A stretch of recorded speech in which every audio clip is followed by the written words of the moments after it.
Hey yo, welcome to Metal Never Dies. Here's my top 10 albums of 2005. It's been 20 years now, so it's a 20-year anniversary of these albums. So number 10, I have Chimera's self-titled album. This is a Cleveland, Ohio-based groove metal band releasing their third full-length album on August 9th on Roadrunner Records. It's the only album to feature Kevin Talley on drums, and it's the final release under the Roadrunner Records label there. The band really matured on this album, especially on the songwriting. Some killer tracks on this album on here are Nothing Remains, Salvation, and my favorite song on the album, and that's Lazarus. Number 9, I have System of a Down, Memorize. This is the band's fourth studio album, released on May 17th on American Records and Columbia Records. This album sold over 450,000 copies in its first week.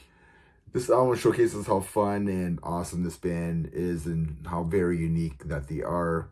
Killer tracks on here are BYOB, Revenja, Cigarro, Radio, Video, Lost in Hollywood, and they also have some questionable topics like violent pornography and more. Killer album. Number 8, I have Municipal Waste. This is Hazardous Mutation, released on September 20th on Earache Records. This is a crossover thrash metal band releasing their second studio album, screaming about zombies and parties and stuff like that, drinking a lot of beer. Just a fun thrash metal album. Number 7, I have Obituary, Frozen in Time. This band from Florida, Death Metal Legends, releasing their sixth studio album. It's a comeback album for the band had like an 8-year hiatus there. Alan West is back on this album, but he's gone after this album. Released on July 12th on Roadrunner Records. Produced by Scott Burns. He came back to produce this album.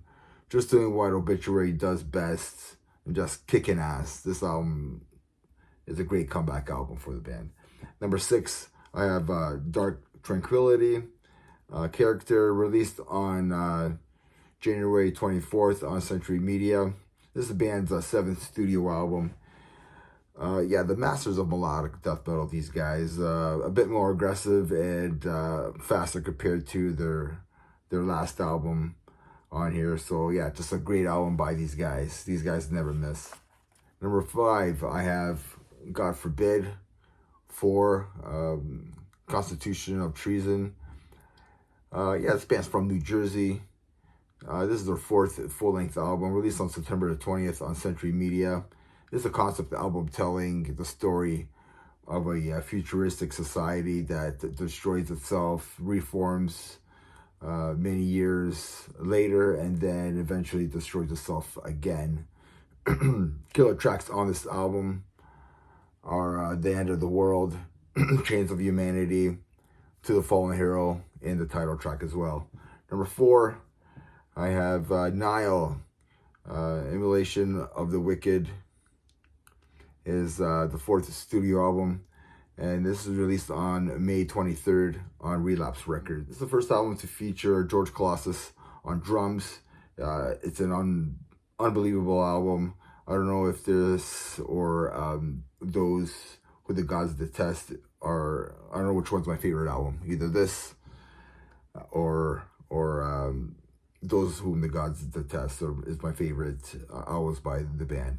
They're both awesome. Either way, if you haven't checked out Nile, Immolation of the Wicked, please do so. Number 3, and I think it's one of the best thrash metal albums of the 2000s, and that's Creator, Enemy of God. Killer thrash metal album. Killer artwork by, I don't know how to say his name. I'll just put it on the bottom there. He's done artwork for Arch Enemy, Meshuggah, and more.